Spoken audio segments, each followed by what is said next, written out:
All right, it's JPEG Draw Photo Review, show number 39, and tonight we're going to wrap up August. We got behind, but now we're cranking them out, AD. This will finish August, and next show we'll start on September. Woo. All right, so how do you enter, and I should have had that ready, how do you enter the contest each month? This month, November, we're doing the same thing we did last month. For the last few months, it's open, you can do whatever you want, but we're encouraging seasonal images, seasonal for wherever you live in the world. So it may be different than where I live in the world, but we had a number of seasonal images entered in October. Probably December though is going to be different. December is the best of the year, so this next month will be a little different. But to enter, go over to jpegdraw.com/contest, and there you'll see the link for our beginners group and our regulars group, and also links down below this where you can do it in Facebook. If you're still a member of Facebook, and I hear there's a few, if you're still a member of Facebook, you can go right there to those links and enter them, and the contest there is posted at the top of the group as the announcement. If you don't do that, you can enter through these two green links right here. And I know at least one image we're going to see tonight was entered through the website. Still, most people do it through the Facebook group, but some people, more and more are starting to do it through here, AD. Cool. Maybe because they're not on Facebook anymore. I don't know.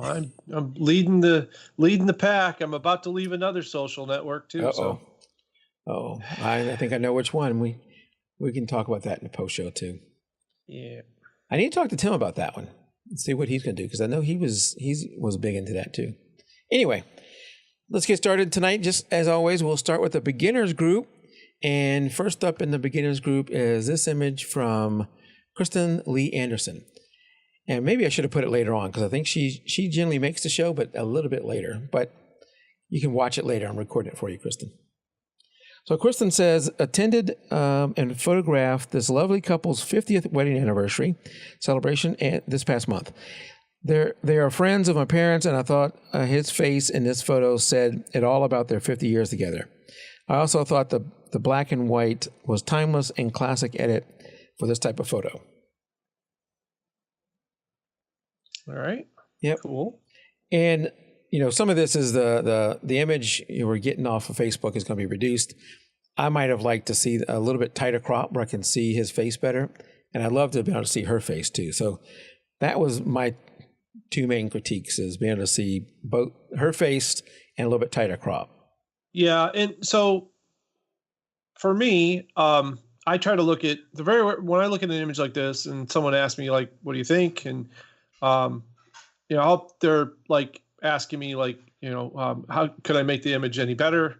I love the processing of the image. I like the black and white. I think is very classic, and it really lends well to an older couple. Mm-hmm. Just all put that all together looks really nice. So I look at the background, and it's got this wonderful fountain in the background, very classic, and it looks like they're in this beautiful garden.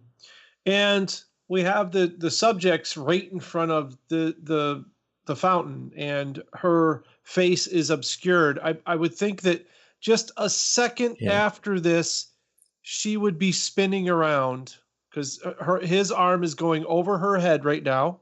She's turning, I believe, or just turned around.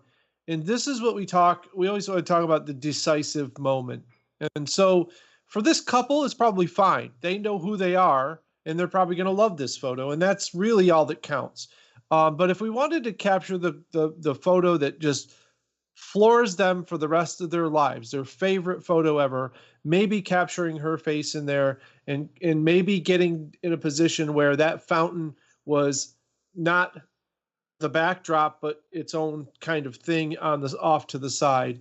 It just seems like there's a lot of like little things poking in and out of the image that are kind of distracting to me. And I agree with you. I would have liked to seen her face a little bit, and the joy on her face. We just barely see her chin there. And I think what you do with a shot like this, because you never, they're moving, you don't know what's going to happen. We talked about this last show.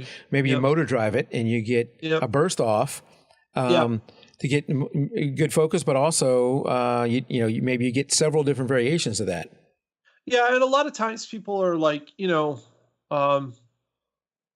if you've put in the amount of time that, say, some of the classic photographers have put in back in the film days, and we're able to get a shot with one click, then, you know, you would have got it.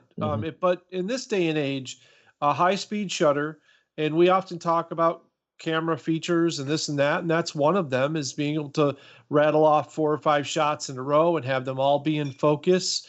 Those are camera features that we look for in good quality cameras today because of situations like this. We have the ability to take 5 or 6 frames in a row. Let's do it and capture that perfect moment, which,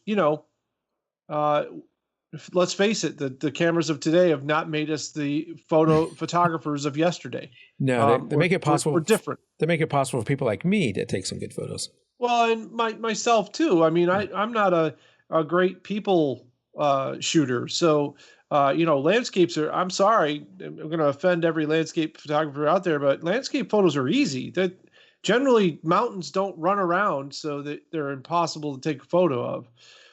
People are very difficult, and we're going to see some other people in tonight's, selection of photos that we have, and it's hard. So anytime you can capture, and if she's focusing on his face here, and the other person in the photo does not matter, and that's what you're saying when you cut out the other person's face, I think, is it we're not seeing the joy on her face either. So I think it's important to capture both people. And when we talk about that decisive moment or that perfect moment, that was what I would look for here. The secondary thing is the placement of the fountain. And if you're doing wedding photos for these folks, you get your butt over to those people and tell them what to do. That's part of the whole deal when you're doing photos for somebody else. They want the best photos. And you could easily just say, hey, could you dance a little bit more to the left? Could you do those same moves for me to the left? They're going to dance and enjoy themselves. And you can stand back and get that photo of both of them and both the joy on their face and the setting as well. Yeah, you're like the director. You're the director. It's exactly right. You're like directing a small movie.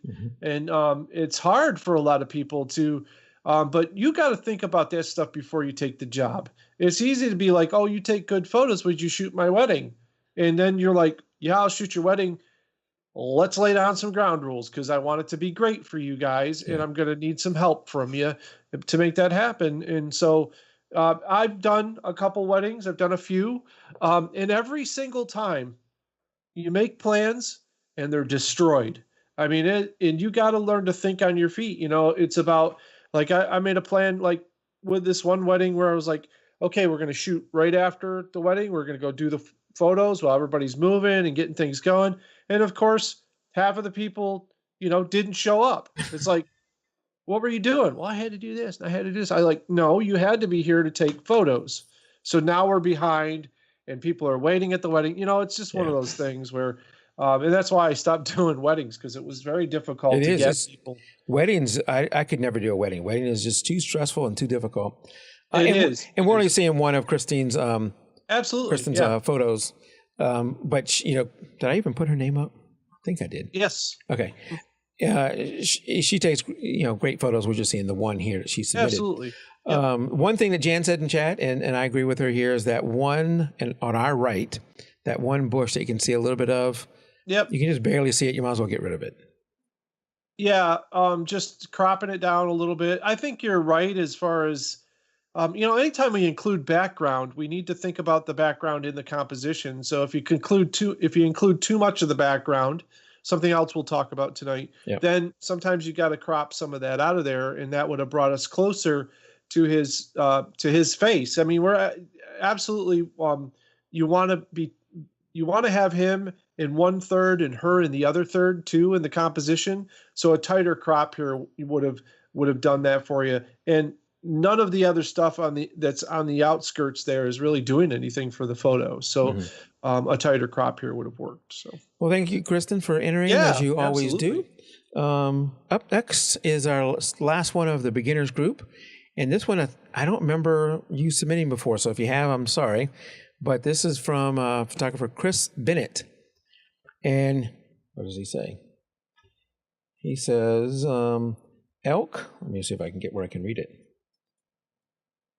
I had some text, but it's gone. Yeah.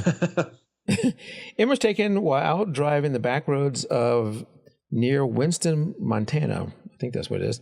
I stopped my truck. Minnesota. Truck. Yeah, Minnesota. What did I say? Yeah. Montana. I said Montana. It's Minnesota. Never mind. We'll go back to that later. I stopped my truck, jumped on my truck, snapped a couple of frames. It was an overcast and gloomy day. Thought the elk was on a farm. It's not often to see them up close to the road. When I stopped to see him look over my way, after snapping a couple of frames, he got up and walked away. Just thought it was cool to see the new antlers emerging and the felt peeling off. Yeah, so I just, this is actually, it was just reaching out to Chris if he's out there. This is actually when, this is late in the season after the elks have been in rut. And what happens with the male elks is that their blood supply to the antlers gets cut off, and the antlers actually, the felt and everything peels away, and then the antlers come off, and they actually grow brand new antlers every year. So this wasn't actually as they grow, because they actually grow with the felt on them. So this is the other side of that. So he was thinking it was new antlers, but it's actually old antlers. Okay. So yeah, it just looked like that, he had been out here resting after a night of partying, I think, too hard. My question is, Mike, is this: does it look to you like either the image seems to be like a little noisy or fuzzy, but it still seems like it's in focus to me. But I don't know. Like, I'm looking at like the way the bokeh looks like maybe a kit lens or something, maybe. That, or you think maybe it could be a crop? He cropped it in a little bit too tight? Well, and that could be too. I don't know. Anyways, it's a good question. And since Chris is submitting in the beginner, I think your composition here is good, Chris. I like it. It's a good classic image of this elk just hanging out there, and you're very lucky to be able to grab an image like this. I might have put a little bit of a very light vignette around it, just to draw us more towards give it a little mood, maybe. Other than that, though, I think you did a really good job. But I'd have to question if you're getting images like this, or you lucky to get a shot like this, I'd make sure you got a more powerful, higher quality lens. It's time to invest where you could get a much cleaner, sharper image. Because to me, when I saw this, I had the feeling it was shot through a window. That's the kind of look that it gets sometimes, where the bokeh is kind of a little weird in the background. So I'm not sure what he shot it with. I'm not sure what his question here. I think it's a good image. Yeah. I think it was equipment end of it as far as that goes.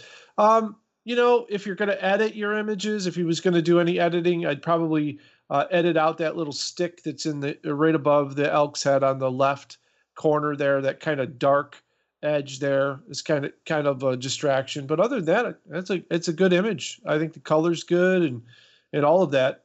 Maybe you add a little contrast. Those are all things to taste. I mean, you got to find out what you really dig to do. And I mean, that's what I've done over the years. Is I started out one way, ended up another way. And then, like we're going to talk about tonight, Mike, with your image, we're going to do some processing, and I'm just going to show you what I would do. Okay. And I'm looking at what I'm looking down for. I'm not playing my phone as you talk. I'm looking for this photographer that's always top of my Instagram feed, and now I cannot find her. But, you're talking about a different lens for wildlife and stuff, as we'll see in another image later on. Wildlife, if you really want to get into it, the longest lens you can get, the better. And you can spend life savings on some of these lenses. They're just insane. Yeah. But I wanted she's a Nikon, what do they call those people that? Ambassador, Nikon ambassador. Yeah. And she takes I think she's up in Canada. She takes some of the most amazing wildlife photos that you've ever seen. Now, I'm sure she's worked at this for a long time to get to that good. And I'm going to have to post it later, because now all of a sudden I cannot find her at all. Sure. Michelle or something like that, but God dang it. Anyway, you can use some of her photos as inspiration. I'll post it in the beginners Absolutely. group, and I look at them, and I'm sure she's shooting with a 500 f4 or a 400 2.8 or a 600 f4 or something like that, something big. But she's also hiking back into some of these places. So yeah, I don't know, and whether she's using a tripod or not. I imagine with some of those she is. Anyway, I was wondering, AD, if you hadn't cropped it down already, let's assume this is the full frame. Right. Would you do something a little bit tighter crop? Because for me, the story here is his face and the antlers, him and the antlers. And I maybe come in a little bit tighter, maybe even instead of a landscape, do a portrait on him. Yeah, you could. I just don't know how close you can get. If I had to guess, out of just pull a wild guess, I'd say that this was a Canon Rebel camera and a kit lens, because that's what it looks like to me. I'm just not seeing that crispness that I see with, a prosumer camera. And so I'm just wondering if, Chris is loves to take, if he's found what he loves to do. I'm always like, when you first start shooting, just get a camera that feels good in your hand. Most of them have fairly decent features. They're not going to be horrible in the lens department, but you're going to get a kit lens, and it's going to show weaknesses, such as in situations like this, and especially when you crop in, you're going to see the weaknesses. And so if he's discovered that he likes to shoot photos and he loves wildlife, and this is like one of his favorite photos, my suggestion would be time to gear it up and get something at least in like you said, the 70 to 200 f2 is a good starter lens. And yeah, Gary makes a good suggestion that the D5100 is a good lens with a 55 to 200. But I don't, those are kit lenses. I mean, I think he needs to, if he's really into it, I would suggest for Chris to bump it up to the next level. That would be my suggestion, because I think he's obviously he knows what to look for, and he was able to spot this, and maybe he lives in a good part of the country where you can see this stuff all the time. Hey man, it can turn into your day job real quick. So yeah, in her name, I found her, Michelle Valberg. Okay. I've not heard of her, but she's somebody that, look, Chris, I'm not saying that you need to reach her level. She's an elite level. But I look at her images and get ideas and get inspiration from them, because you're just fantastic. So absolutely. That's a good, if you're into wildlife photography, find some other wildlife photographers and look at what they're doing, and they make it look easy. It's not easy. Right. Yeah, for sure. A lot of hours spent. It is not easy. Yes. All right. So that's it for the beginners. Up next is our first one from the regulars group, and that is our friend Ebenezer. Hey, from halfway around the world. Where's his name? Here we go. Ebenezer. And one thing, Ebenezer, you never give us a lot of information. I know, and this is a great example. So we're gonna exploit that a little bit, just so other folks who submit too. The whole thing when we do all of these photos, it's all about helping other people be inspired or giving them ideas for creativity. Mike made that suggestion for that other photographer, just simply because it's not like, here's what you can compare your work to. We're not saying that at all. But we always like to have something that we can aspire to. So by seeing amazing photos, I know for me, when I first started, I was all over 500px and Flickr. And, I was just looking like, man, I want to be able to shoot that, and I want to shoot that. And, and so that's the whole idea, is that to give you that spark. So, well, try to do that with this photo. And don't get discouraged when you go out and shoot something. One, they're probably shooting with the top of the line gear. And so you hear a lot of times it's not the gear. To some degree it is. I mean, if you're shooting with a 7200 and they're shooting with a 600 f4, That's going to make a big difference. So right. there is something there's to the gear. mechanical difference for sure. Yeah, there's some mechanical difference, but also this person is more than likely, like Michelle, I don't know her background specifically, but I don't think she just started last year. I mean, she's probably been working at this for a good while and works hard at it. And again, she's showing us her best work. I'm sure she has a lot of duds too. Right. So anyway. Ebenezer, we always ask you guys, please tell us why you took the photo, what your idea was in processing the photo, this sort of stuff, and kind of like what you're looking to get out of the critique. So Ebenezer's information with this photo was very expressive. That was it. So we need a little bit more than that to go on. I agree with you, Ebenezer. And my first instinct is be like, you nailed it. Let's move on to the next one, Mike. Yep. I hate to do that to anybody, but you're not leaving me any room to talk about it. I'd like to talk about your selection for post-processing. I think it's very interesting. I like it's almost like a split tone.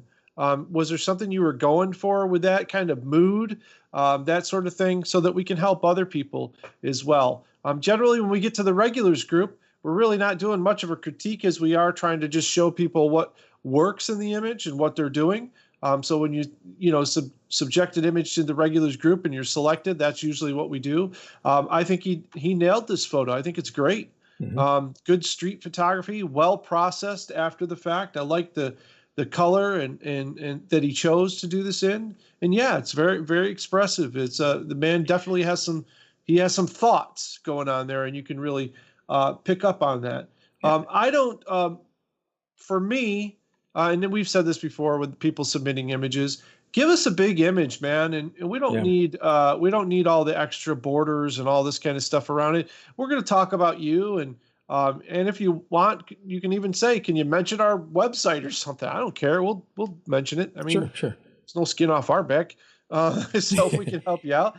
But in the show, nobody's going to, you don't have to watermark your image. It's better for me to see the image without watermarks on them. This has got 2 watermarks, 3 watermarks. I don't know. There's like 3 watermarks on this image. And so for me, it's, that's a little much. Yeah. And that's okay if you're going to post it on the web or something. But if you're submitting it to a show like this, you really would like to just see your image if possible. So it's a good image, Ebenezer. Keep it up, man. I like the tones and the colors, and the composition's good. It's moody. I like the sharpness he got on the face. Absolutely. You can see all that stubble on his face. Yep. One tweak he might have been able to make is the white shirt, the t-shirt is a little blown out. Not a lot, but there's a few hot spots. You could have toned that down just a tad. Yeah, it is. This is a really wide range image, and I often wonder when I see images like this that are more muted, but then they have these super bright. Were we just looking at the histogram and trying to pull things out to the edges? Because sometimes that's not necessary. Sometimes it's not necessary to have pure white in your photo or pure black either. I've seen a lot of cool images that have neither, that have a really nice look to them. So Gary, I don't know what kind of lens he was using here. We have no information. So you guys are submitting in the regular group. Try to give us some info so we can pass it along to everybody else. That always helps, for sure. But I like it. It's a good image. I can't really critique too much because I don't really know what he was going for. So. Yep. All right, up next, and I think she's out there in Facebook, AD, is... Facebook? Yeah, no, you don't have Facebook, but I think Christina Bing is out there in Facebook, so hopefully she's still listening. And this is her image, and she says, she gave us a good bit of detail. See, I'm ready for fall. I found this golden flower in the woods. The background is of a thick tree trunk in the distance. I thought the dark background with the golden sun, which was really just other flowers in the distance, beaming down gave off a nice fall vibe, even though everything here is still very much green and alive. She did add some texture to the background to give it a little more grungy mood, but I wasn't sure if I could clone out the flowers at the bottom or leave them. I left them, but they're kind of a distraction for me. And then she says, not trying to make this post wordy, but I discovered I am not a summer shooter. I'm not a big summer shooter either. I don't know what it is about something about summer. Had me put my camera up on the shelf and leave it there all through June and July. Okay. Yeah, and so it's interesting. So summer, I don't know if it's just the heat. The heat is what I don't like. Although as I lose weight, it's not as bad. well, summer really, I'll tell you what I like to shoot in summer, and it's thunderstorms. So I like to shoot weather related things in summer. And early morning, you usually get some nice fog in the mornings with some beautiful sun tones in the summer that you don't get any other time of the year. But during the day, and I don't know, Mike, I know where you live, it's summer more than it is here, but up here in Alaska, where I live, I mean, Alaska. upstate New York, where I live, generally summer is 3 months if you're lucky. And then the rest of the year is winter pretty much here. So, so like I have other things to do during the summer rather than go out and shoot photos. A lot of times I'm kayaking or something, which I'm also shooting photos sometimes, but I do a lot less of it during the summer myself. And I think it's mostly because, it depends on what you're shooting. Like a lot of and Gary mentions this too. There's too many bugs in the summer. Yeah. I agree with you there, but then some people are like, yeah, man, that's when I go out, I shoot the bugs. But mostly during the summer, I'm shooting evenings and mornings, and I don't shoot during the day. And that's kind of the landscaper's rule, is to go out at sunrise, take a siesta for the afternoon, and then go out at sunset and then shoot, into the dark. And those are the best times to shoot landscapes. So it's very natural for me not to be doing that in the summer and being inside more. And then during the winter, in fall, you can pretty much go most of the time and get something really cool. I mean, there's always specific situations like after a heavy rain, I'll go waterfalling because that's when the rocks are wet and the leaves are wet and the water's higher. So you get better waterfall shots.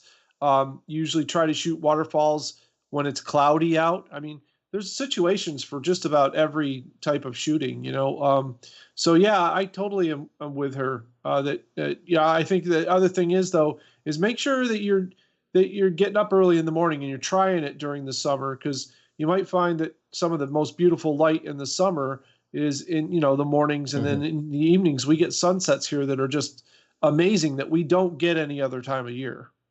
So a lot of that's because of my friend who works for the EPA and Air Quality Division says it is. A lot of those beautiful sunsets and sunrises you're seeing is because of pollution. Yeah, and so what we get here is we're near the Great Lakes. So generally what we get here is a lot of reflected sun in the west. So we get all of that air out in the west all the way to here. This year, because of the forest fires that were happening in California, the sunsets here, late sunsets, were just blazing. I'd never seen so many amazing sunsets, and since we moved here. But I think it was mostly because there was so much in the air with the fires that it was causing, these beautiful sunsets. So yeah, while you might not be a summer shooter, you might not be looking in the right place. So give it a chance. And talk to other people who go out and say, what are you doing? Why? Because there are definitely shots to be taken. And hey, the other nice thing is, like, if you go out in the mornings and the late evenings, it's a good temperature and the bugs are usually napping off somewhere. They're usually not that bad. This is a gorgeous picture. This was I think my favorite picture that was submitted in this group. I liked it because it was soft and nice. I think I would have, Christina, you can try this if you want. It's totally up to you. But I think I would lighten this up a little bit, and maybe those flowers wouldn't, maybe it wouldn't bug you so much. The flowers at the bottom. Lighten up the main subject or the whole image? Lighten up the shadows a little bit, I think. Just to make it softer and little less contrast in it. It's soft now, but I'm saying just even maybe a little bit softer. And those, I think you'll see that the other flowers that are down there, these flowers usually come in fairly good bunches. So we had a bunch of these around our old house, and they were just after a while they get out of hand and they're just like massive amounts of them. They're not black-eyed Susans. Danielle will be able to tell you in 5 minutes what they are, but they're a really cool flower and they're beautiful. So yeah, I didn't get the thing though. I will tell you, and I think by lightening it up, you'll accentuate the golden sun, because I didn't get that. I got the golden tones, but I didn't get a fall vibe from it. I got a summer morning vibe because it's a flower, and I start to think of death and in the fall, fallen leaves, and I don't think of color in greens during that time of the year. So I didn't, as the photographer, she was there, she got that because I'm sure she was surrounded by some, leaves on the ground and obviously the time of year. But when I look at her photo, I don't know, unless it's a clear fall image, what time of year this was taken. I have no idea. So for me, when I first looked at it, I thought it was more of a summer image. So yeah, I think lightening it up a little bit and softening it might give it even more of a fall image. I'm not sure. So, okay. But it's a beautiful photo. I love the flower, feel. And the feel of it's very cool. So she definitely nailed that for sure. So, all right. Thank you, Christina, as always. All right. Up next is this image from, it seems like he's submitted before, but I think it's been a while. Marian, I don't know how to pronounce the middle name. Gooley? I have no idea, folks. You gotta phonetically spell these names, because I'm from America, so I know how to say Jones and Brown and Bob. And that's about it. So, and I can do those names too. It's just some of the others I can't. Right. He says, nice guy, 8 frames, 8-frame shot, and that's about it.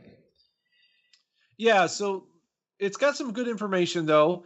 Since we don't do too many critiques on regular images, I mean, unless they ask for it, this is a beautiful Milky Way shot. It's lightly processed. I've seen. I think the processing could have been taken. The post processing could have been taken a little bit farther than it was, but it's a decent image.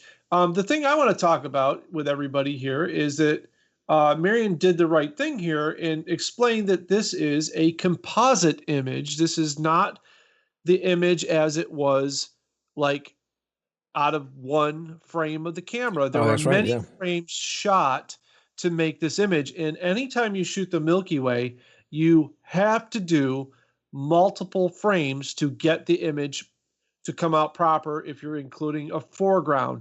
And the reason why that is because generally when you're shooting the Milky Way or any stars, you want to shoot an exposure of under 20 seconds, no more.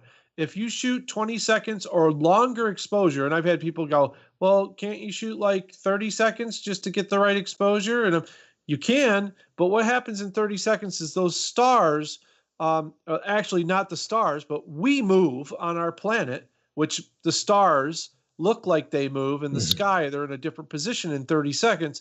So you end up with a blurrier image that way. It makes the star look like a manta ray in the sky. It just won't come out right. So shooting under 20 seconds is just long enough to get the light in and this was shot at f2, which is great, at ISO 3200, and for the Galaxy, and you can shoot down to f1.4, but it's difficult to get focus at f1.4. I usually shoot at f2 or f2.8. And most of the time I can get most of the Milky Way on a good night at about ISO 1600. So it's quite bright at ISO 3200. And I would challenge to see the image full size to see if the noise in those stars was too much. And so that would be the suggestion that I would make there. So the sky here was shot at a 15-second exposure, right on. That's perfect. And the foreground, which looks like it was shot in the Badlands. The foreground was actually shot at ISO 800, f-stop of 3.2 for 135 seconds to get that light. So that's excellent. That's great information for anybody out there who wants to learn to do this. And then in Photoshop or your favorite photo editing program, those layers are all then put back together. So he shot 1 frame and then 7 frames for the Galaxy.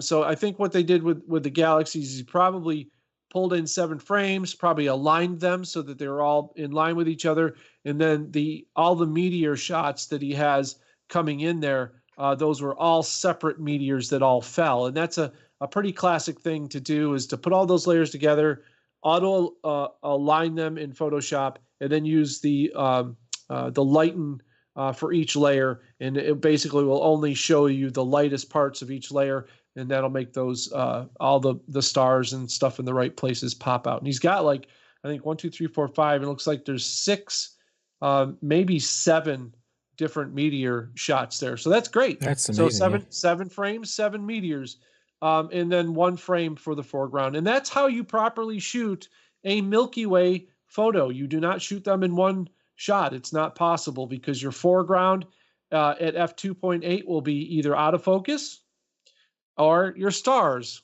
at f2.8 will be out of focus. One of them is not going to make it in an f2.8 or more wide open aperture. So let me ask you a question. So you shoot, and this is not HDR then, right? No, he's not doing HDR. Right. He's probably what he's probably doing is using either he's using like a blend diff or something like that, or he's actually, most of the time I just use I changed my layer opacity or layer type to lighten. So each layer above that just shows only the light spots, and the dark doesn't affect the overall exposure. So what is the purpose of shooting more than 1 frame then? If all of them to get all of the meteors, to just get more meteors. To get more meteors. So if you're shooting a meteor shower, generally you'll set up your camera in one spot on a tripod. You won't move it, and just riddle off frames as you start to see meteors. Or in like a case like this, probably what he did is shot the foreground shot first, got rid of that, waited for the Milky Way to get to the right spot, and then put it on auto shoot and just shot 15 seconds over and over and over and over again till he got home and found all the meteors, and then just blended those together with using I think it's auto align in Photoshop. So you would line up all of the Milky Way parts, and the meteors will just show up when you set every layer to lighten. All right, very good. It's good to know. All right, up next is this kitty from our friend Millan. Kitty cat, and the small neighbor's kitty is what he calls it. This is from Millan. Millan says, this tiny little fella was hiding in my neighbor's, but not good enough. So I've managed to take some photos of him or her. So my one comment here is it looks a little underexposed to me. Maybe. I'm not seeing, like, if he was, again, going by the histogram, there's the little white spots in the eyes look like they're pretty close to full. Right. So bringing up the shadows, I don't dislike the way that is myself. I think it's a decent shot. Personally, for me, though, I want to see him move back a little bit, because I want to see those little paws in there. You got the one. I think you got one. Yeah. And I just think that he could have moved it back and give a little space around the frames, a little tight around it. And the only reason I offer up any critiquing to Millan, because I know that's why he submits, is to learn. And it looks like there's an interesting area where this cat was hiding. I would like to see a little bit more of the wood and stuff there, this wood pile or whatever is in there. So it's a cute photo. And I would just like to see the little paws, kind of. I do like what Millan did here, and this is a mistake that Millan's not a beginner, but something that beginners sometimes do is they shoot from above. Millan got down to the cat's level. You're almost at eye level with this shot. Yep. And that, to me, if we had another shot where he was standing up or wasn't at that level, you'd see the difference. How Millan getting down to this level made such a big difference. Yeah. And the other thing is, too, Millan, just always remember when you're shooting your subject, be wary of what is behind the subject. The stick that's behind the cat there on the right is sticking right out. And I think if you would have moved a little bit more to the left, you could have hidden that behind the cat, and it wouldn't have been a distraction there. It looked like been stabbed in the butt with something like a clothespin or something. But that's always tough thing with portraits and everything. I've even been out with pro photographers, and go through their exposures when we get home and look behind them and there's a pole sticking out of someone's head.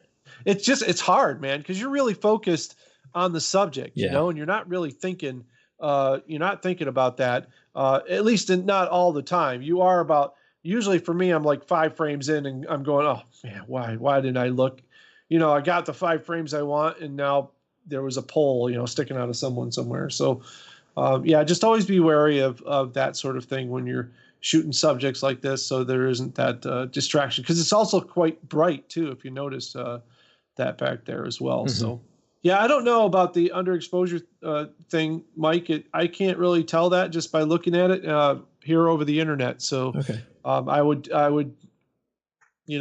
send it over to you on that one. So if you say it looks underexposed, it probably is. So yeah, but like you said, the whites in the eyes, you got to watch that one. If you did anything to exposure, you'd have to watch that doesn't blow out and become, because there's something, I don't know what that is. There's a white line going through it. There's something behind or in front of the cat that's causing that reflection in the eye, and you have to be careful if you did bump up the exposure not to make that worse. I think he was shooting like under an awning or a porch or something. He was down there. So, but it's a cool shot, man.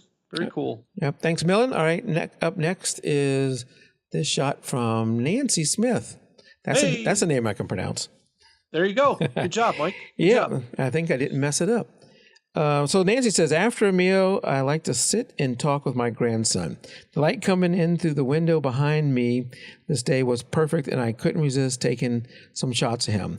I had several, but the eye to the camera connection on this one was perfect. Yeah, I mean, he's definitely looking right at the camera. Yeah. I think the only thing I do here is just put it in a standard crop. I just think it's a little off center with one eye targeted in the middle, which is very strange for me. So I think I'd make it more of a headshot, Nancy, and just bring in that left side and even it out, because it's you nailed the moment. But it's like a portrait, right? So just make it a portrait. I would just make sure that you took it out of this. I don't know if it's an 8x10. It doesn't even look like 8x10. It looks like it's just off from a 1x1. So that's the only criticism I would have here. I love the black and white.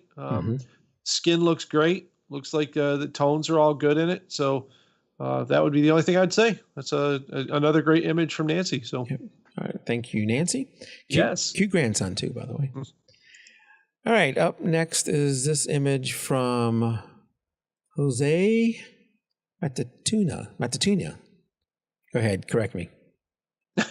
Every time I mess up Jose's name. Matutina. There you go. I should record this and replay it later on. Yeah, we got it. All right. Jose says, as long as there are flowers nearby during the hot summer days, I need to not have to go far, especially with all the wildfires in Southern California, just like you were talking about. Yeah. And that's really, it tells us what camera he took it with. Yeah. So Jose, please tell me why you took this photo and what your idea with your composition and your post-processing is. I love stories from everybody. I love to read them, but as far as like the critiquing goes, it doesn't help me at all. I can tell you it's a nice close-up of a bee. I don't know where to take it from there. I like the colors of the image too. The blues, the yellows, the greens. It's good color. The only thing I can say, this is all I can say, is just going to be like technical things that I personally would watch out for. What that means to you is what you take away from it, because I don't have a goal to help you try to reach. So for me, I would not, like, if I was to edit this image, I think I'd probably get in a little bit tighter. The bee's wings are enough out of focus that they're not really doing much. Mainly, I would get in tighter simply because, and this is another one I would crop to a portrait, is because of that lower corner in the left is, in the contrast between the blue and the bright green is too high, So it ends up being a distraction. And I would probably also take the green on the right down a little bit with an adjustment brush. And this is just, again, this is what I would do personally. Yeah. And that's. Are you thinking maybe crop it to where that blue comes all the way to that left corner? Yeah, I would crop it in, say, it's hard to just probably just a little bit to the left of that very first flower, almost where there's a little speck on the blue part of the flower. I'd probably pull that in a little bit there, pull it a little bit in on the right as well, and turn it into like a standard 4x6 crop portrait. And that would get rid of that corner down there, which has got the bright green, looks like it's underlit or something down there, but it's kind of a distraction here. The story really is the bee gathering the pollen. So we need to minimize the players in the composition so that's really all that speaks out. You're not going to, and especially too, I tell people this a lot, colors mean so much in an image. Toning means so much in an image. I mean, people are hired to grade, and that's gradient films for tones. And films have their own palettes just because it lends to the story. We are affected by those tones. So if you're not going to like do much tone processing in an image like this, then you've got to make sure that your composition is super strong. So, and that's why I headed in that direction, because I think the composition here is targeted right on the bee's head. The bee's head's almost in the dead center of the image, which is a big no-no. Yeah. We don't want to, unless that bee is sitting up looking straight at you and it's like a very symmetrical shot, then, other than that, we want to make sure that we're not targeting our images, because the closer you are to the center of your image with your subject, the closer you are to it being a snapshot. And that's what we have to be, just a snapshot. So, I mean, it's you've got these focus tools, and in your viewfinder, you got to learn those. That's very important. Move your focus spots around so that you can compose. A lot of times when I'm shooting bees and stuff, I'll move the focus spot to one of the lower corners or the upper corners, depending on, before I approach the bee. That's what I'm doing, is I'm moving that focus spot around. Once I approach the bee, I can get the composition in the camera, press my back button to focus, and boom, I've got the focus right where I want it. I'm not pointing the center of my camera and half holding the shutter button down, which is an old trick that, nowadays you can move your focus spot around. And I can tell you, he's shooting on the A7R II. You have 95% coverage of focus spots. So you can move those around to selectively focus where you want to. So that'll help you with your composition a lot. And it'll force you in a lot of cases to compose the image when you're taking it, which I think is important. Right. I do that even when I'm shooting sports sometimes, is move it over to one side or the other. Yeah. I was shooting rodeo, man. I always did it. I mean, there would be like, if we're shooting barrel racing, I knew what side the girls were going to come around on. So if I wanted them on the left-hand side, I would just make sure my focus was on the left-hand side of my frame. Every time they came around, bam, I nailed it right there as they're coming right around the barrel. So yeah, it's very important to learn the selective focus and where you can move those spots around and then use them for composition. So that'll help you a lot. All right. We got 2 more images to go, and then we're going to let AD critique one of my images. In the last 2 shows, I've given him some that were a little easier. This one you're going to have to hang her out for, because this one he's going to really be able to rip me apart. All right. Here's our second to last one. When do I do that? Since when? No. You're right. You're gonna give me really good feedback. You can give me good feedback. All right. Up next is this image from Amber. And Amber says, worked on this some more after original post in the group. I used one high-speed HSS speedlight through softbox with a grid camera right. Putting a before and after. Oh, she put a before and after in the comments, so I don't have that here for us to look at. But she did put that in the comments. So she was, and she put in the comments, I don't have it up where I can see it, but in the comments of the post, she's looking for this I don't have it ready, but that look of, what is it, like a Mad Max type thing or something like that, Yep. where it's Yep. that type of thing, grungy, gritty, or Burning Man or something like that. Yeah, and so she mentions that she used a high-speed synchronous flash, which means that you can actually get shutter speeds over 1/200th of a second or 1/250th and still use your flash. So a high-speed sync allows you to go 1/2000th of a second and still get that flash in there. So what's really cool is that I think she put some particulate in the air, and she used this flash for some dramatic lighting, which worked perfectly. And I will tell you, Amber, one of the things that you can actually do is use a softbox and a standard flash out of the, you can backlight, put one flash behind the subject and then a softbox for your lighting on the subject. And that flash from behind the subject without a softbox on it won't affect the lighting. It'll put kind of a silhouette around the back of the subject, which always looks very cool, but it'll make all that particulate like really light up really well, where a softbox will mute that. I think in this case, though, it worked really well for her. I like it this way. So she did an excellent job here. I often like to shoot with one speed light when I'm doing stuff like this, because it gave a much more dramatic, the light is much more dramatic. There's that, you can tell it's only coming from one direction. So yeah, I think this worked out perfect. I mean, we talked about more grit and grunge, and she nailed it with this image. It looks like there's some smoke in there too, so that's cool.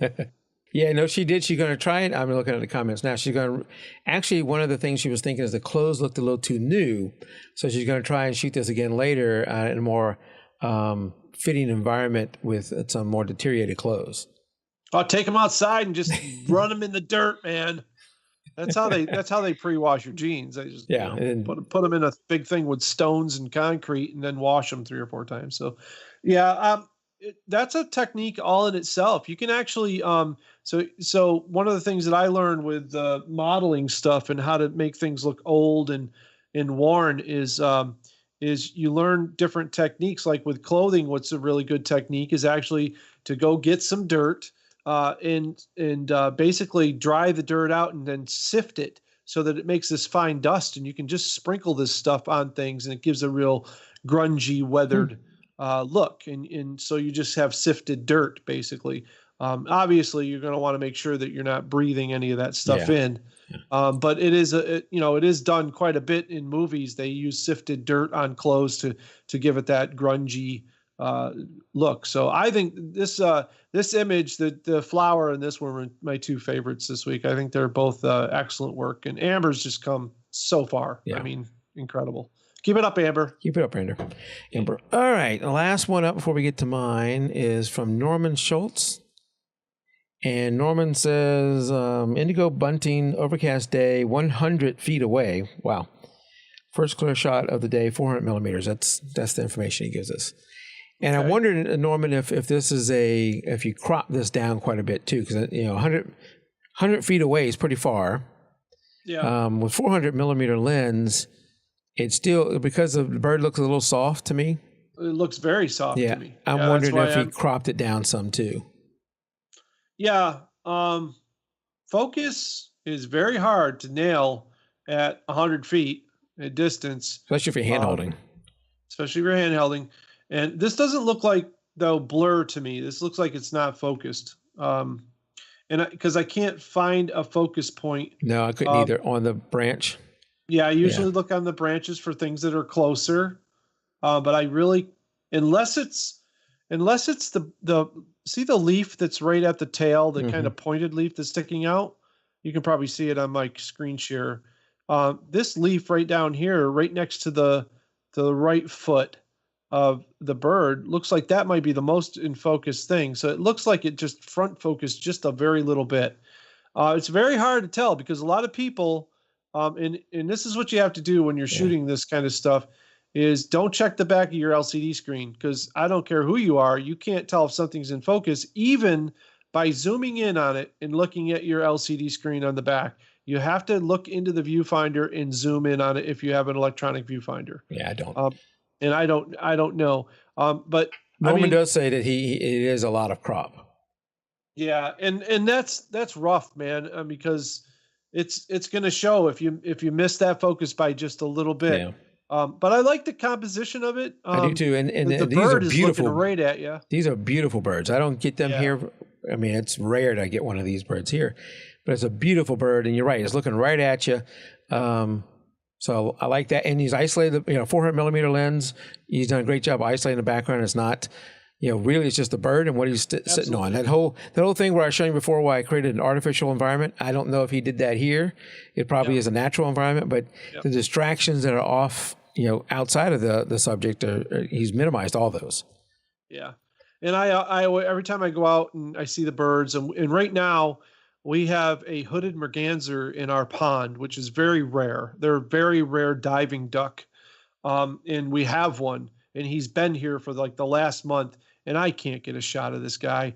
I've got a 70 to 210, and if I get anywhere near the pond, he's gone. Yeah. And so I end up shooting from my deck, which is 100 feet away, and by the time I crop it, it's too it's just there's not enough detail for me.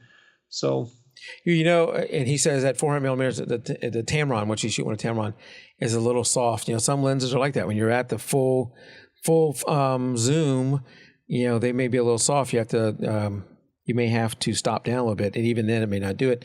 And if you have a big lens like a 400 millimeter, and I've shot with my 120 to 300 2.8 when I shot some sports, and it's to other people who see that lens, they think it's a massive lens. Right. And they're thinking, man, you must be able to shoot the eyelashes from a player at the other end of the field. Like, it's very disappointing to tell them, oh no, this is not a telescope. This is not a telescope. I'm not. It may look impressive and it may be expensive, but it's not zooming in the way you think it is. Okay, so he says it's an 18 to 400, so it's not an APO lens for sure. It's a casual shooting or traveling lens generally.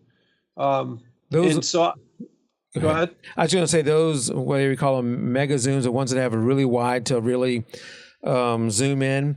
There's just trade-offs with that. They're going to have some issues with their sharpness or whatever. I got the 200 to 500 Nikon, which is an f6, so that's the trade-off there. It's an f6. It is a pretty sharp lens, but it's f6. I think Tamron has a 100 to 600. Right. That is still not on the Nikon body. It's not quite as sharp as the 200 500. I think the 200 500 is going to beat it, but it is sharper than that 18 to 400. Yeah, and we've talked a lot about this before too. Keep in mind too that these lenses are maximum sharpness is usually around f8 or f5.6. Mm-hmm. So you're going to give up light. So you're basically, if it's a cloudy day, you might as well forget it, because then you're going to bump your ISO, and noise is going to cause it to look soft too. Yeah. So it's not a winning battle there. Generally, if you're going to shoot with a lens that isn't APO glass or L glass or whatever, you're going to end up with you're going to run into those problems. It's either got to be sharp and fast across the whole lens. And he's mostly to the center of the lens, especially if he's cropping here. So he's effectively kind of breaking it down, but they get very soft very quickly at more wide open apertures I've seen. So and the trade-off, of course, here is you save money. Like when I bought the 200 to 500, it was still it's well over $1,000. But compared to a Nikon 500 f4, which is a beautiful lens, I mean that's going to be $6,000 to $9,000. Oh, easily, yeah.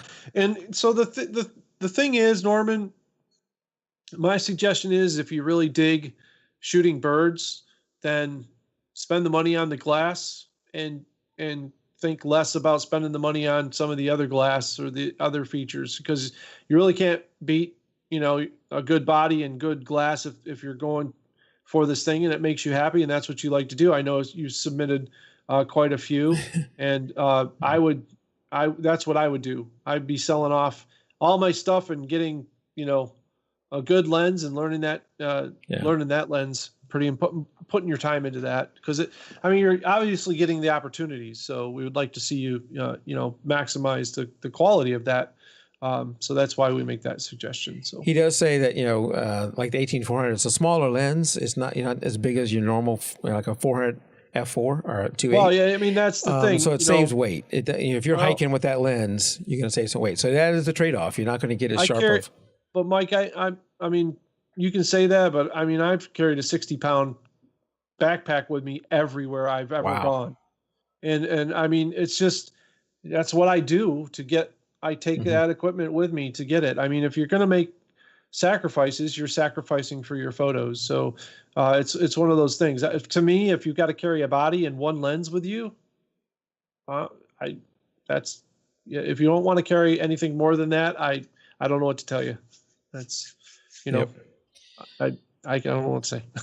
That's all I got. All right, Norman. So thank you for submitting. And now we're going to go to, that was the last of the August. We're doing August, right? Yeah. Last of the August images. And we're going to do now my photo. This is not from the August contest. This is just one I took. And actually, AD asked me tonight this is an HDR. AD asked me for the brackets of this. And so I've forgotten when I took this. This was taken back in 2010, September of 2010. So actually a little more than 8 years ago.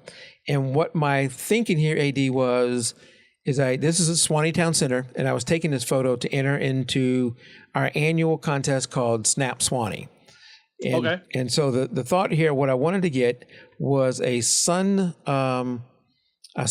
photo. I think this was sunrise. Yeah.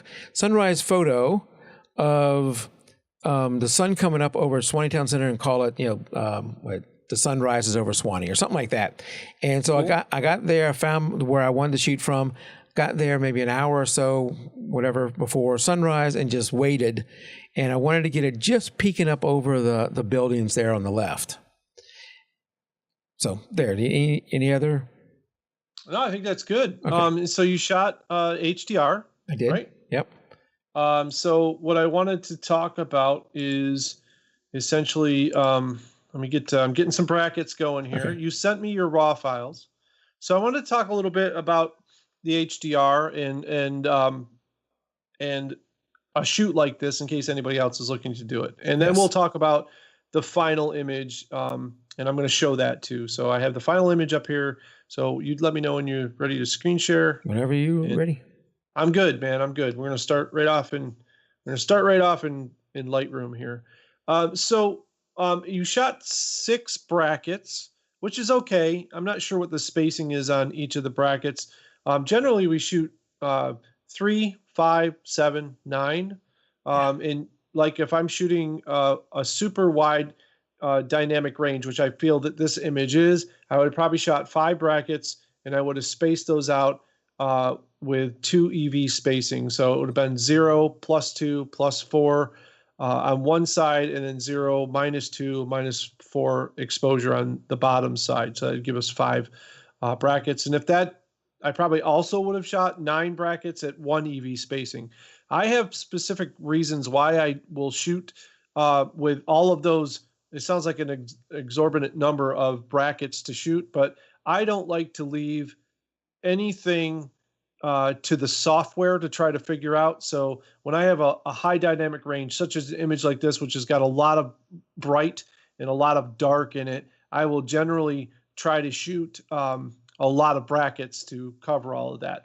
But it looks like you captured enough of the light here to get the image that you were going for. So what I wanted to do is take you guys through, we can look at Mike's finished image. That's this image here. And so we'll talk a little bit about this image, Mike. Now I have a low resolution version of this image, so I didn't really do a whole lot to it. First off, for me, in the image, I think you caught the right time of day. You caught the subject matter that you wanted to capture. There's way too much sky and way too much grass in this image because what it is you have 2 negative spaces, essentially. Yep. You've got sky with no interest in it because it's blue, Couldn't help you out there as far as they couldn't put any sky out there for you that morning. So you got the sky going on, and you got the grass, which is pretty much just grass. Yep. So you've got that. Those are two negative spaces that are fighting against each other, and it's kind of like the town is wedged between these two things that are just constantly going back and forth. And so what the very first thing that I would have suggested to you do to this image, and we'll talk about the processing here when I go to process the HDR, and I want to show you some things, is I definitely would have cropped this into a panorama. Okay. And brought this down to here like this. And you'll see that the image now has a different look to it. It brings you closer to the city, closer to the sun, a little bit more warm. And when I think of the warmness of the image, I like that. The problem with HDR is generally the shadows will go cold on you.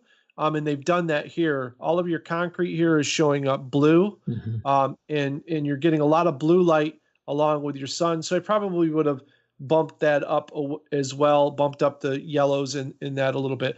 I'm not going to do any of that to this image though. Because simply I often feel that when I'm doing HDR, it's very, very important to let people not see that it's HDR. Yeah. That's my first goal. Is what I want to do is create an image that's very natural looking, but has all of the data in it that I can extract light from. So what we're going to do tonight with your image is I'm going to go through my standard HDR 32-bit processing, and I'm going to show you how I would make a 32-bit HDR raw file, which is something that I do with all of my HDR. I do not do standard out-of-the-box HDR anymore. It's pretty much more like exposure blending. So I have some basic routes that I use. I use Photomatics, but I don't actually use the whole program. I just use the Lightroom 32-bit plugin, which you can get on their website.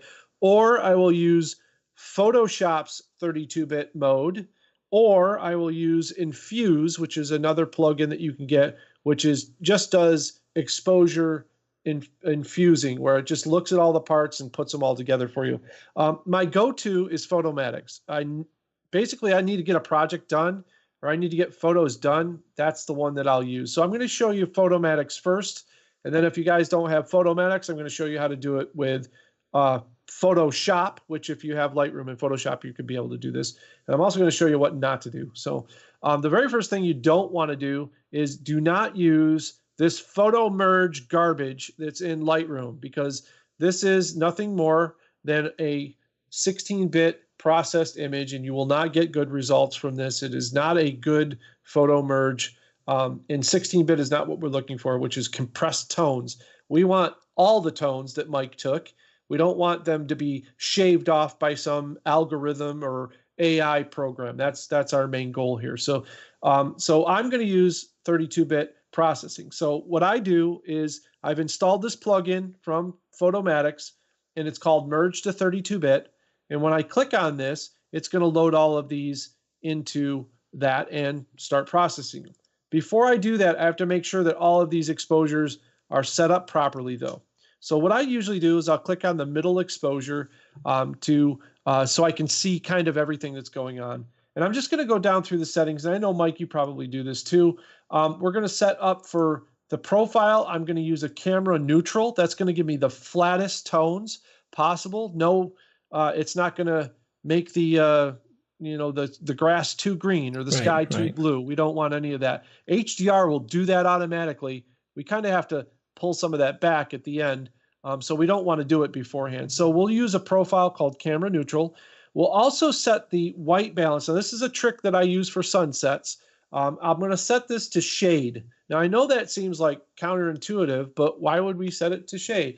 I'll show you at the end, because this is going to help what our shadows look like and the end goal of the overall photo. And if you don't like this route, you don't have to set that. You can set your white balance if you want to. Do not use auto, by the way. Auto will actually look at each exposure and set it differently for each exposure, which just totally screws up your HDR at the end. If it's daylight, set it for daylight. If it's shade, set it for shade. Cloudy, cloudy, so on and so forth. Never use auto when you're doing HDR brackets. I like to use shade because I think the sun's coming up. It's a warm photo. I want the image to be warm, so that's what I'll do. If I decide at the end I don't want it as warm, I can actually recorrect that at the end. So this is just the way I'm going to start it out. So we'll start it out with that. Then we're going to scroll down, and of course we always do the we'll do the auto remove the chromatic aberrations. If that's any lines that would appear around these buildings. I don't think you have any. You probably use a pretty good lens here, so it doesn't look like there's any lines. Cheaper lenses won't have the proper coating, so you'll see like a pink and purple fringing that'll happen around these areas where there's a lot of contrast. That's not really happening here, but I turn it on anyways just to make sure that it doesn't. And then we're going to turn on the profile corrections, and it'll show us the lens profile. Mike, is that the proper lens that you use? The Tokina? Okay. Tokina 12-24. There you go. All right, so after we got all that, we're done at that point. We're just going to hit sync now, and we're going to get this dialog pop up, and then I just do a check all so that everything is going to sync, and we hit synchronize. And if you notice, all of those photos now are synchronized together. So what I've done is prep them now to go into Photomatic. So now we can do the right click and the export, and we'll merge to 32-bit. And I'm going to assume that you took these on a tripod, Mike? I did, yes. Okay, cool. So we're going to crop the aligned result. It was taken on a tripod. We're not going to remove ghosts because there probably were none. There are some people in this image way back here, but they're really inconsequential. We're going to reduce noise for exposures, for the normal exposures and underexposed. That means if there's any noise in his long exposures, that'll be taken care of. And that's all there is to it. I'm going to just hit merge. And it's going to go through and make my computer work super hard right now and probably screw up Mike's feed horribly, and everything will. Well, since it's happened on your side, it's not screwing up my side feed. So yeah, I think we're good. It looks like give you like 2 frames per second or something. No, it's looking good. And as we're waiting for this, somebody wonders, Mike, why did you take 6? Who takes 6? I don't know. This is a long time ago. I normally, like AD said, I'm normal if I'm shooting HDR 3, 5. Right. I rarely would go all the way to 9. Or I just haven't done that. Maybe I should. I just hadn't. So I don't know why in this example I did 6. Right. Oh, so there it's done processing. So we just did that in real time. So this file that we get back is now a 32-bit file. So this is basically back from Photomatic's with 0 tone compression. No tones were compressed here. We're getting the whole thing. So if I take the exposure and I drag it all the way over here, the photo goes completely black. If I do it all the way over here, it's pretty darn bright. Yeah. So if it doesn't go all the way to white, which it should, there we go. I don't have any room on my screen, but it goes pretty close. Mm-hmm. If it didn't go all the way that far, I would say that the brackets were probably wrong. But they look pretty good to me. So we're just going to double click, and we'll start in the middle here. So the very first thing I'll do with my HDR is I'll boost the shadows. That brings up everything. Now, there won't be any noise here. You'll notice there's no noise in those shadows. That's why we shoot HDR, folks. Mm-hmm. And I'm also going to bring down the top. Now, I often look at sun shots. I want to make sure, if you notice in your photo, Mike, when you processed it, we have this really halo that's going on around there. Doing it in 32-bit gets rid of that problem. You notice that gradient now is nice and smooth. So I'm going to bring that down. And then what I do is I'll take my exposure and I'll center it. And I want to make sure here that I don't go into and cause any sort of blowout. And you notice how well this is behaving. I'm able to kind of put this wherever I want to, and I'm not blowing anything out. It's very nice and even. And so we didn't get any blowouts there. It's okay to have some of the shadows, but it looks like they're all pretty well above black as well. So basically I've got a nice, well-balanced image here where we can see everything and the light is good. And now you can just kind of, to taste, you can adjust what you want here. We can adjust some contrast. We can bring that in. We can cool it down a little bit if it's too. But we got to be very careful of this concrete right here that it doesn't go blue. We definitely don't want blue shadows in there. And again, I would probably process a little warmer just because I like the idea of the warm image. I will also tell you that it is also. Yep. I was wondering where you're going to get to that. There's another problem too. Yep. So this camera had a lot of dust spots on it. Yeah. So as far as the dust spots go, I still would crop this image.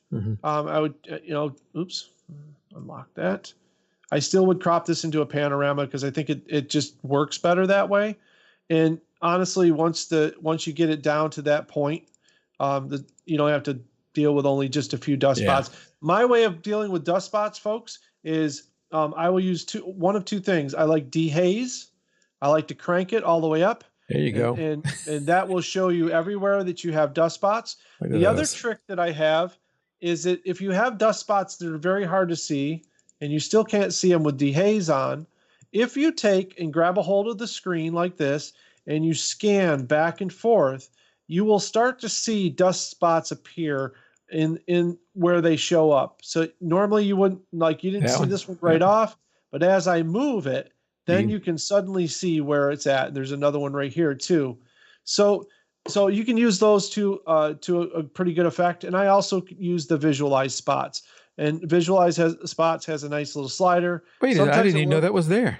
Yeah, sometimes it works, sometimes it doesn't. But you can quickly go through and just tack all these guys and get rid of them and do all that stuff. I shot recently, Mike. I shot a waterfall. When I got back, I should show you some of these images. They literally, I spent hours just removing these little, I call them zits because that's what they look like. Yeah. It seems to me, because they all look pretty similar, that somebody could write a program that would know how to just remove these mini circles from your image, and you wouldn't have to do this. Like, we make all this other AI stuff. Like, maybe we could figure that out or something. But anyways, I would go through and do that. And then the other thing that you can do too is if it's still not to your liking, and you can play with this image now as much as you want, because it's 32-bit and we're processing it in 32-bit. I have the ability still to control all of the light without causing any problems at all in the image.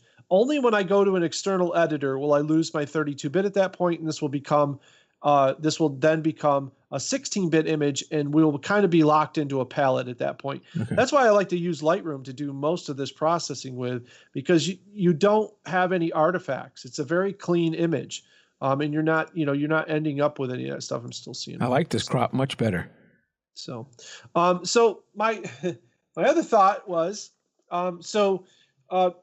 hindsight, right? Yep. So we'll talk a little bit about hindsight. In figuring out the image, and I'm not a big fan of not a big fan of using great gradients, so I'm going to remove that. Oops, remove that. So one of the things that caught me with this image was I didn't know that that's what you were going for, was the whole city center. Mm-hmm. I probably would have moved over to this walk. Okay. And use the walk as a leading line that curved around, and got some of these lampposts in there, and you still could have gotten the sun in all of this with a wide angle lens. It's just, for me, there was just too much top and too much bottom. Yeah. So if you want to keep a standard crop, that's what you'd have to do, is kind of move over to that walkway and use the walkway as kind of the lines moving towards the building. That would be my other suggestion. And remember, you can, like I said, you still have a lot of room to play around with. Dehaze will do some cool things, kind of sharpen it up a little bit. And notice I haven't even really gone to sharpening yet. We haven't even played with any of that, and I don't really think it's even needed. But yeah, I probably would have done this in a panorama if I would have shot it at this angle. Do you like it this warm? Yeah, because essentially, well, let me just put it to you this way. It doesn't matter if it was a cold day outside. Yeah. But the colder we make this image, the less inviting it is. Yeah, I don't like that. To think of a warm sun on our body, right? Mm-hmm. So we associate tones of warmness with those tones, with the yellows. So I might not go that harsh of it. I would try to still keep this though over here from turning blue. Yeah. You could also do, an upside down gradient. I keep clicking that. Click that. So you can also do this with the image, and we can also control that. We can turn this stuff more of this color, and then the top colors we can actually split now the screen, and we can make those more blue. So if we wanted blue in there, there, right? And then we can control the gradient on the bottom. So you can kind of mess around with it and go whichever way you want. I've even done sunrise images where I pulled this up a little bit, and you can kind of give it, you can see the transition between the blue and the orange that kind of gives you that look. But yeah, I would try to keep it as warm as possible. And obviously, when you're doing these adjustments, and I did this adjustment originally just on your original image, which you look at is very dark. Yeah. And so I wanted to show you guys this as well. On Mike's original image, I'll use the camera raw filter here, and just a single adjustment. Now, if you saw a dark image, the very first thing you're thinking is, well, I'll change the exposure. But watch what happens when you warm the image up just a little bit. Yeah, it brightens it up. It brightens the whole image without you touching the exposure at all. So, I just would try to keep the blues out of the shadows. That's the tough part is these blues down here. So, other than that, you can process the image however you feel fit. I think that's the important part of it. But yeah, I think for me, I just don't like the blues. Down well, here. now that I look at your thing, the big thing for me was the crop. The crop that you did, I like much better. Back in the day, I probably wasn't paying attention to making sure it was, straight in post. I probably tried to get it as good as I could, and the camera didn't think about it later on. Right. Now, hopefully I will. So as soon as I sent this to you, you go, oh boy. I'm not going to re-edit it. I'm going to send it to you the way it is. Yeah. And of course, yeah. And I thought I got rid of all the dust spots, and when I was sending it to you, go, oh boy, there's a bunch more. But I wanted to leave all those things in there. I like your crop much better, and I like your processing. It wasn't this bright. I would tell you that when I was there. Sure. The ground wasn't blue like I had it. Obviously, that wasn't what it really looked like. So that was wrong. But it was, it was still a fairly dark morning as the light was just starting to come up over that. Yeah, and with some tweaking too. Remember, also when you process HDR, vibrance usually gets bounced up quite a bit. So if you notice here, as I push the vibrance, the blue really appears. And you could also use the vibrance to reduce some of those blues in your shadows as well. But man, go ahead. Well, as you push this thing around, that 32-bit processing really did good. It held up really well. Yeah. I mean, so that's what I like about it is it actually takes all of your sliders and everything and really gives you quite a bit of range. Yeah. And without noise or without any problems, showing up in the image. And that's why I process 32-bit. If I go and shoot someplace that's uber contrasty or uber dark, I need to be able to just say, so let's just give you a for instance here. If we brought this down and I said, well, I want to bring out, we got these people over here, but I want to bring out the shadows in these trees, because notice how dark that tree is. I can with a 32-bit image, I can take an adjustment brush here and I can actually brush over just this dark spot. And I have the ability now to bring out shadows in the image that normally you couldn't get otherwise, and bring out detail where you couldn't get it otherwise without noise. And that's what why I like shooting HDR in certain situations. This is a good situation for that, because a camera's not, we saw what the camera would bring you. The camera can only see this. Whoops. Get you out of here. Yeah. And this was a Nikon D2X for anybody who wanted to know. So that's what the camera will get you. I mean, the sky is pretty close. And even if you go to like that's blown out pretty good right there. I mean, honestly, that's pretty much more about what you probably saw in the sky. And look at the buildings. I mean, you definitely can't, if I try to, look what's going to happen if I try to even this image out. Boy, look at that noise. In the D2X, anything above 800 ISO 800 was horrible with noise. It did not have a good dynamic range. And you can see that there, as you pushed it, it really fell apart. Yeah, Norman asked if 64-bit would be any better. There's no such thing right now, Norman. There's 32-bit wide processing file size, and that is it. So that's as wide as it gets. And I think it may be better, but it might be minimal. 16-bit, the difference between 32-bit and 16-bit is the fact that 32-bit contains all of the data that's in the raw file. Most raw files are 24-bit plus 8 bits of color data. So there's like 24 bits of light data and then 8 bits of everything else that goes into the image. So with a 32-bit image, I'm preserving every exposure within this one file. So if we look at Mike's file size, his original file size, so just bear with me for just a second here, but if I go to this in Explorer, or Exploder as I like to call it sometimes it works, and sometimes, like now, it's like, what, you're on a drive somewhere? So if I look at this file, and just bear with me, I'll get you guys a view of it too, we can see that Mike's file is about 20 megabytes, right? Mm-hmm. Look at your HDR file. 143 almost. 143 megabytes. So essentially what it's doing is it's taking all 6 of your shots and it's combining them into one file with all of that color data in there. And so it's allowing me to manipulate the file. What I'm seeing is a 16-bit view because I don't have an HDR monitor. So my monitor is processing in 16-bit.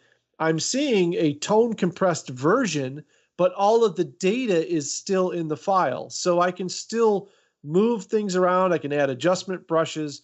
I can do whatever I want.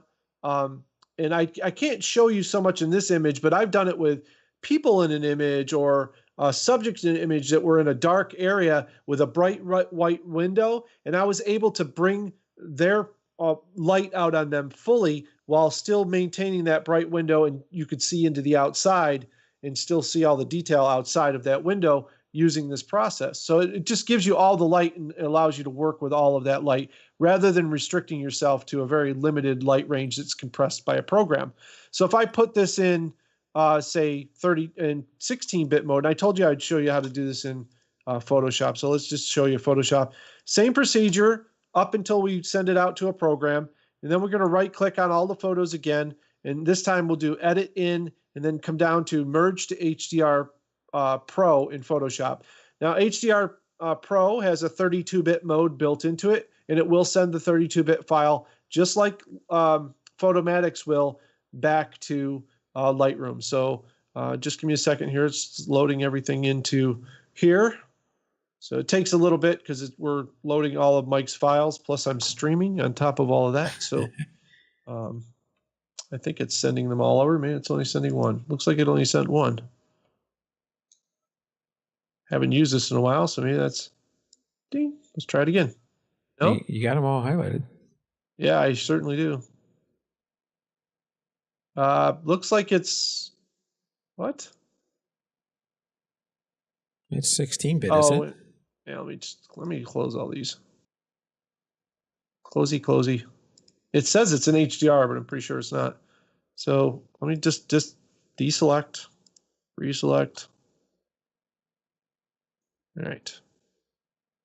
We don't want export. We want edit in. Maybe they've changed this and it doesn't work anymore. HDR Pro. All right. It should send all of your photos over to Photoshop. And it's not. It's not sending any. What we normally would do then is over in Photoshop, there's an automate feature over here. If you look down at the bottom, it's merged to HDR Pro, and we'll just browse to get Mike's photos. So just give me a second to grab his photos, which I actually know where they're at, so that's always good. And 2018, Mike's photos. Grab all of Mike's photos. Is that 1, 2, 3, 4, 5, 6 photos? We'll just drag those over. Oops. Say OK. There they are. And we'll say align the source. It's just all the same kind of dialogue. And it'll go through and it'll either work or it won't this time. So you can see it's loading in all of the files. And essentially what this is going to do is give me the option to do a 16-bit or a 32-bit. And I'm just going to tell it not to save the 16-bit file, only to save the 32-bit file. And then that'll put that back into right back into Lightroom. So this is the dialog for HDR Pro. And you can see right here, there's a mode for 16-bit, 8-bit. Did you notice the 8-bit and the 16-bit don't look all that much different? But then when you put it on the 32-bit, you're like, well, wait a minute. It's dramatically different, yeah. Yeah. And so this little slider right here is actually just for the preview. So you can only move this around. It's only for the preview. It's like a JPEG preview. It makes a pointer to where Lightroom will show you what that looks like when it's done. We're not removing any ghosts. We're not doing any of that. We're just going to say okay here. And it's going to process those layers together. And there we go. That's the completed file. And then if I just close this and say, yeah, I would like to save it, we'll save it. I want to save it as a TIFF file. I don't know why it does that. Should be saving it as hopefully it saved it as a wide. I don't know. This is all new. They never did this before. Hopefully that's a 32-bit. Oh, there it is. I can save it as 32-bit. So no compression, 32-bit floating, interleaved, all that kind of stuff. Macintosh, PC, doesn't really matter. Okay. Yes. Oh, come on. There it goes. Just get out of there. No. Either saved it or it didn't. And so the only problem with this is when it comes back to Lightroom, it doesn't actually come back to Lightroom. Yeah. So you have to do the whole synchronize folder. It'll show you there's one file left, and then it'll find it. Thank you very much. Go back to Mike's and it'll be in there now. So there's the file. Now you notice it's where I put the pointer, but we can still do the same adjustments. Pull down the highlights, move this to the center. And you can see we have the clean image again is brought right back. If we look in close, you'll see there's no noise in the close-up. So that works the same way. It doesn't work the same way though if I do it in 16-bit. The quality is really just much you less. can't do you can't do the amount of adjustments that you can do with 32-bit. So it's something I've been teaching for quite a while, and once people see the difference, it's like, wow, I'll never process in 16-bit HDR again. Oh no, that's dramatic. You saw it even on another screen too when you would flip between them. Yep. Well, thanks, AD. That's all right. That is a lot of information. Bonus material. Definitely bonus material, especially for me. That was my image. All right, thank you. And as we roll out the show and head into a little bit of post-show, let me get this up and ready. Don't forget to go over to AD's website, theexplorographer.com. And if you haven't already, go over there and view the photos he's taken on the trip that he took up to Michigan a couple weeks ago, right? Wait a minute. Where's my latest story? You know what? Where's the Trans-Allegheny story? I think we're about to see it. I think what happens whenever I pull these pages up from before, I only spin this machine up, it keeps a cached image for whatever reason, doesn't go back out and get it. So as I hit refresh, let's see if it comes up. Yeah, it was up for Halloween. Yeah. There it is. So see his latest thing from Michigan, but also his lunatic asylum in Weston, West Virginia. And I hear that lunatic asylum is going to be in a game coming up, AD. Yeah. It's one of the things that was post our shoot there. We were locked in an asylum for 16 hours total by ourselves. We paid a lot of money, but we got to go in there and shoot a bunch of cool stuff. And then we found out afterwards, what we were talking about in the pre-show, one of our favorite games, Fallout, in a new version that's coming out, Fallout 76, that's coming out, features the actual asylum in the game. And Mike, I don't know if I can share this with you. Give me 1 second here. I got to find it. Well, while you're finding it, go over to theexplorographer.com, and here's all of the ways you can get in touch with AD. Twitter, you're still on Twitter. Yep, you're still on Twitter. Yeah. And for Until It's Dead, Google+. But you can connect to him over there. You might also want to check out, let me know when you're ready, AD over on thecreators.com, which is over on Patreon, where if you're a patron of AD's, which I am, as you can see here, you can you have new things coming up all the time over there that you can have early access to or only access to when you do a live stream.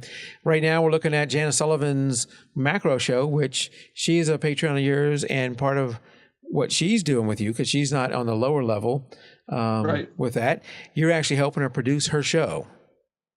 Yeah, so that's part of what I do is teach people to go from being creators, for a hobby and try to help them make a living out of it. So Janice is basically, that's what she does. She teaches, and I produce a podcast for her, similar to what you do for me, pretty much. Yeah, Janice loves macro photography, and she's got a macro show coming on. She does, I believe, just about every week. Yeah. And part of what her deal is, what she's doing here is you're the producer behind the show. Yeah. Which allows her to focus on, her macro photography. But you don't have to do that. You have levels starting at $1 here. So, take a look at it, theexplorographer.com, then go over to the creators. I think you have a link on your Explorographer site. Yep. But go over to thecreators.com and you'll see his Patreon account where you can become a patron. And last, before we get to this image you have here, let me do one more thing. And that is, to get the show, you should be a subscriber to our YouTube channel. We want you to be a subscriber to the YouTube channel and click that little bell so you get notification. But if you want to get the recorded version through some other means besides YouTube, we're also on iTunes and Vimeo, and then of course YouTube. So subscribe through one of those ways. All right, AD, what do you have to show us? Well, this is a screen capture from the wilds of West Virginia. Whoops, hold on. I don't know if are you getting it? No? Yeah, there we go. Okay. So this is Walter, my friend, who went on the expedition with me, and that building in the background, we found it in the game. It is the Trans-Allegheny Lunatic Asylum. But this is a shot from the game, right? This is a shot from in-game of him and I standing on the mountain over top of this place, and me in my power armor, and Walter in his combat uniform. So you guys are already playing 76? Yeah, we're on the beta test right now. They're doing a private beta test, and that's why I said I've got a code for you. I think Walter has one code left. Okay. If you're interested, I'll get you that code and you can load it up, man. And awesome. Come in. They're doing beta testing on Tuesday and Thursday this week. He just sent me a message. So they weren't going to do any more all the way up till the 14th when it's released, but now they're going to do more because they want feedback from everybody. So, but that thing you're seeing back there in the background, that building is, was in that photo. I remember one of the photos you showed us. Yep, the building. That's the story that's the asylum. In this case, it's part of the Brotherhood faction, and it's been taken over by the military, which is fitting because the back in the Civil War, it was also taken over back then too. Yeah, very cool. So, yep. All right. Fun stuff. Well, that will do it for this week. Everybody who came out and watched live, thank you for coming out. And we'll talk in a brief post show about when we're going to come back. So until next show, keep shooting. Good night, everybody. Good night.